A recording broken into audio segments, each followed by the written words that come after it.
in this alleged hate crime. This is a trend in Joe Biden's America. I would say, sadly, this is a trend, but it's not just a trend among illegal immigrants. There are 3 Palestinian students in Vermont, one who is now paralyzed, the perpetrator, an American citizen. There was a little boy who was stabbed 26 times to death because he was Muslim. These are just 2 examples. There's horrific attacks against Jewish people. There's horrific attacks against Muslim people, and not all crossed our border illegally, that are committing these attacks.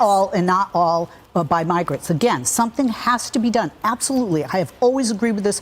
No matter who was president, no matter which party was in power, something has to be done about immigration, not just because it's an election year, because it is a problem and it does contribute to crime. But the numbers show that the majority of crimes, violent crimes, are committed by American citizens. Those are citizens. apples and oranges. And of course, we have space in our hearts to mourn those who are hurt in every type of crime, particularly what would look to be a hate crime. This is about coming to this country and demanding that the food they're being given for free isn't good enough. This is about coming to this country and crawling through spaces undetected so that they can break more laws when they get here, because otherwise they would go through a port of entry. That's not what you're talking about, is whether or not we have space to see that Muslims are hurt too. That's not what this is about. What this is about is when people break our laws, they put their middle fingers up to the cameras. I mean, that's what Kayleigh's pointing out. And what they have in common is the way they got here. That's what we're talking about right now. And if you want to stop that, that's going to be a different type of a plan than to stop the 2 examples that you gave.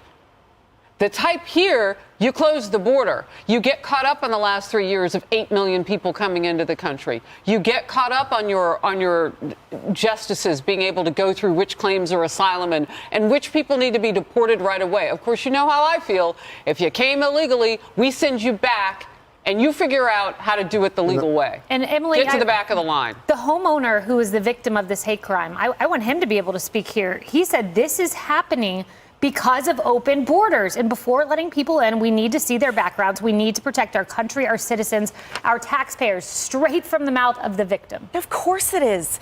Look at that. The video of your neighbor, of my neighbor, being attacked on his lawn.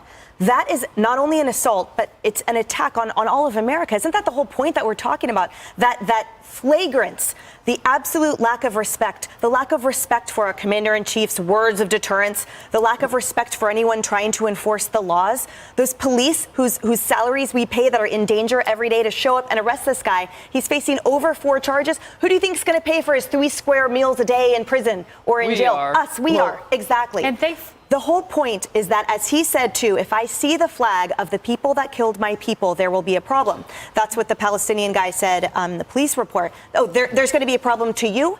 There's a problem now to all of us Americans. It is illegal immigration, and it is the fact that with every breath of this commander-in-chief, Americans are being prioritized last. And that attack is just the tip of the iceberg.